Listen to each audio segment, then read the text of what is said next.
আমরা বিয়ে বাড়িতে যে গিফটগুলো পাই তার মধ্যে কিছু কিছু গিফট এত ইউজলেস বরকনেরা কিন্তু পরে ওগুলো রিসাইকেল করে দেয়। রিসাইকেল করতে করতে মাঝে মধ্যে এমন হয় যার গিফট ওর কাছে আবার পৌঁছে যায়। কক্সবাজারের ওইদিকে মানে একটা মেয়ে বিয়ে দেবে, ছেলের সবচেয়ে বড় যোগ্যতা কি? ছেলে বাবার ব্যবসা দেখাশোনা করে। এখানে এখানে যেমন বিসিএস ক্যাডার, ওখানে ওইটাই। হঠাৎ করে কেন বিয়ের প্রসঙ্গ তুললাম? কেন এখানে বিয়ে করেনি কে? একটু হাত তুলে তো। আচ্ছা সবাই হাত নামাও, শুধু একটা হাত থাকলেই হবে। নতুন বউ সাজলে শবনম ফারিকে লাল শাড়িতে দারুণ লাগছে। নতুন বউ হিসেবে তাকে কেমন লাগবে আমরা একটু ঝলকটা দেখাই নাকি? ওকে, যারা এখনো বিয়ে করেনি তাদের জন্য একটা দুর্দান্ত পাত্রী আনতে চলেছি। নতুন বউ হিসেবে আসছে, যদি পছন্দ হয় আমরা এই মঞ্চেই, ফাইনালের মঞ্চে আমরা হস্তান্তর করব। আসছে ফাইজা হাসিন।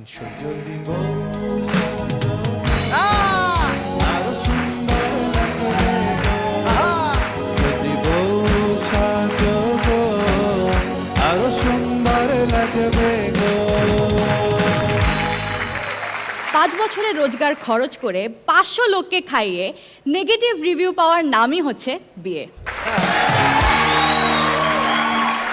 আমার জন্ম 2001 সালে, কিন্তু আমার বাবা মা আমার বিয়ে তাড়াতাড়ি দেওয়ার জন্য ওইটারে বানাইছে 1998। অথচ আমার বাবা মার নিজেদেরই বিয়ে হয়েছে 2000 সালে। আমার বিয়ের সামনে আর পেছনে অনেক কাহিনী। আসেন পাত্রী দেখা থেকে শুরু করি। তো আমার জামাই রাফসান আমাকে দেখতে আসার আগে আমার ব্যাপারে শুনছে আমি অনেক আধুনিক একটা মেয়ে, আমি চাকরি করি, আমি ইংরেজিতে অনেক সুন্দর করে কথা বলি। তো আমাকে দেখতে আসার পরে ও কতক্ষণ একটা না ইংরেজিতে গড়গড় করে কথা বলছে। তারপর আমাকে জিজ্ঞেস করতেছে, কি ইংলিশ চলবে তো? তখন আমি ওকে উত্তর দিলাম, পেঁয়াজ আর চানাচুর থাকলে বাংলাও চলবে। কথাবার্তার ফাঁকে রাফসানের মামাকে বলছে, মা তোমার হাতের লেখাটা একটু দেখতে চাই। সঙ্গে সঙ্গে আমার মা বলছে, এখন কি আর কাগজে নাম ঠিকানা লেখার চল আছে নাকি? মা ওদেরকে একটা SMS করে দেখিয়ে দাও।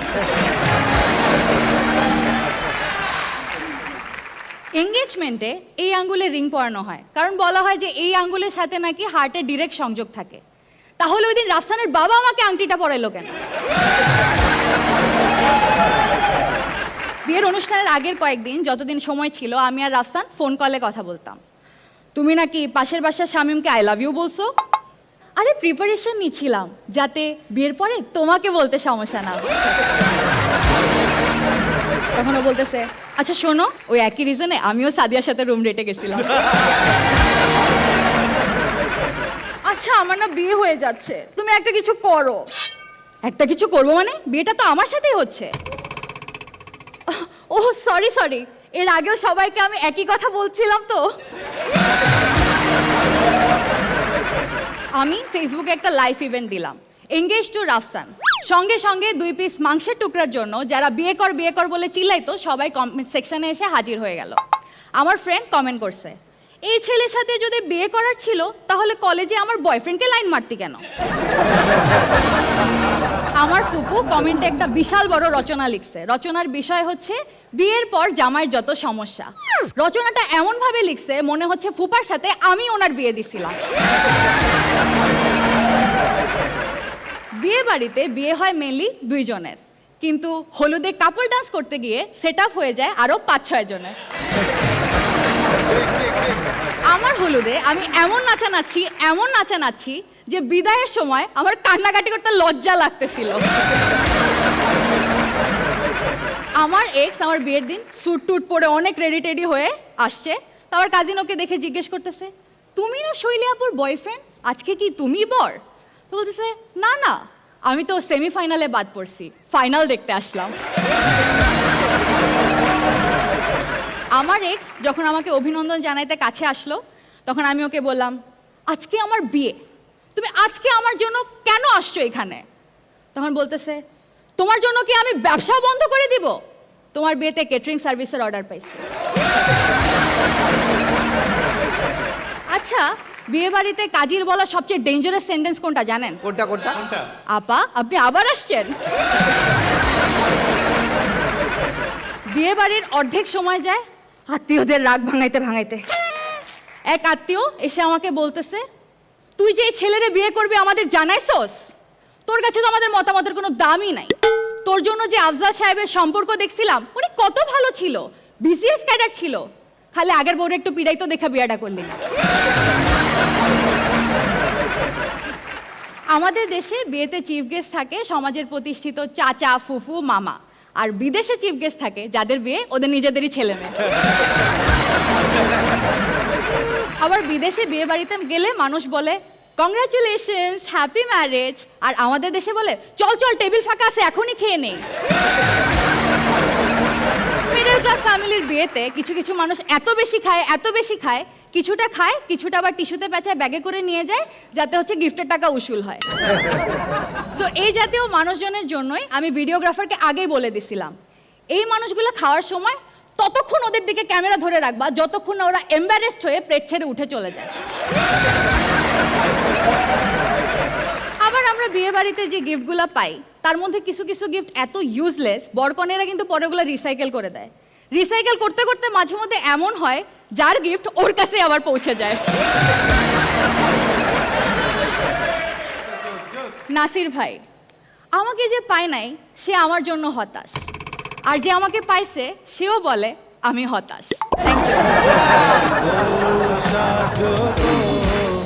আর সুন্দর লাগবে গো যদি বউ সাজো গো, আর সুন্দর লাগবে গো।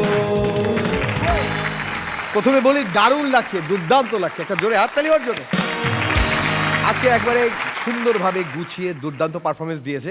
প্রথমেই একজন সোলজার টিকে আছে মেয়েদের মধ্যে, শবনম ফারিয়া বলবে শুরুতেই।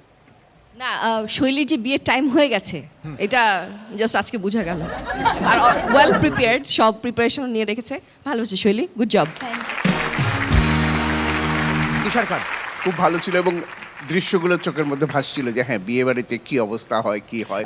আপনি যখন খেতে বসেন তখন কি মানে ওই একটা জিনিস, আমি যখন খেতে বসে যখন ক্যামেরা আসে আমি একদম জাস্ট হাত এমনি করে নিচে রেখে দিই, একদম খালি প্লেটটা থাকে এখানে, তারপরে তাড়াতাড়ি চলে যায় যে এই লোক তো খায় না।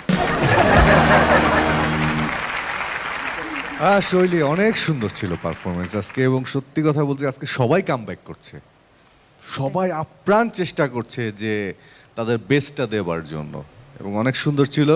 সবচেয়ে মজা লাগছিল ও যে ঘটনাগুলো বলছিল না, ওই যে খাবারের কথা যে অনেকে নিয়ে যায়, কিছুটা খায় কিছুটা নিয়ে যায়, পার্সেল করে। আমি না এটা নিজেও করি।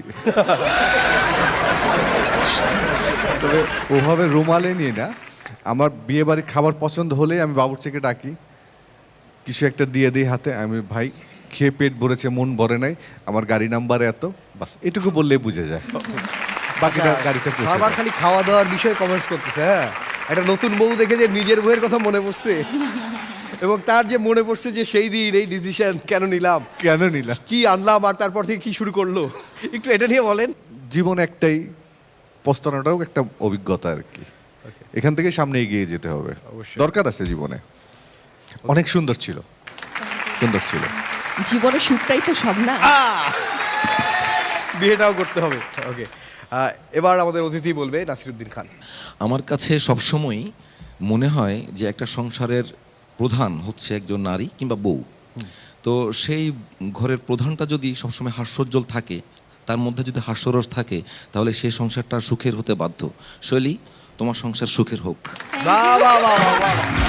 দারুণ দারুণ দারুণ দোয়া করে দিয়ে গেছে, তার মানে তোমার জীবন অবশ্যই সুখের হবে। এ যখন পারফর্ম করছে সবাই যোগ শুনছে, মজা করছে, সব কিছু সবাই শুনছে, বাট একজনের মাথায় একটা প্রশ্ন আটকে গেছে। সেই একজন হচ্ছে শৈলীর মা, সামনে বসে আছে, এবং সে ওখান থেকে ভাবছে এই রাফসানটা ক্যাডা। এই টেনশন যার মাথার মধ্যে, তাকে একটু রাখতে চাই, প্লিজ চলে আসেন, আসেন আসেন আসেন।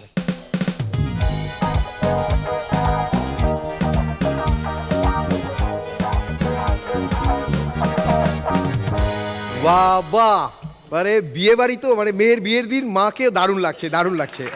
সত্যি বলেন, আমি যেটা বললাম আপনার মাথায় ওইটা আটকে গেছে কিনা?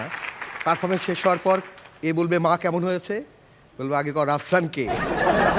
রাফসানটা কে আপনি জানেন? না, এটা জানি না, আসলে ওর কোনো ছেলেই পছন্দ হয় না কখনো। আচ্ছা কেমন কেমন আপনি কেমন ছেলে চান বলেন, আমরা একটু দেখ। ভালো চরিত্রের হইতে হবে অবশ্যই, ও! এটা হচ্ছে সবচেয়ে। তাহলে তো আর হলো না। ওকে, হ্যাঁ, কি যোগ্যতা কি হতে হবে? আর আমি অবশ্য, ও যেহেতু ইঞ্জিনিয়ারিং পড়ছে, তো আমি চাচ্ছি যে ইঞ্জিনিয়ারিং বা ইঞ্জিনিয়ার বা ডাক্তার এরকম আর কি পাত্র। ওকে ওকে, মায়ের স্বপ্ন, মেয়ের কি স্বপ্ন? ইঞ্জিনিয়ার। রিকোয়ারমেন্ট লিস্ট আচ্ছা ওকে, ক্রাইটেরিয়া বলো। ক্রাইটেরিয়া বলবো? বলো একদমই, হ্যাঁ একদমই, একবার ফাটাফাট রেডি, শুনি।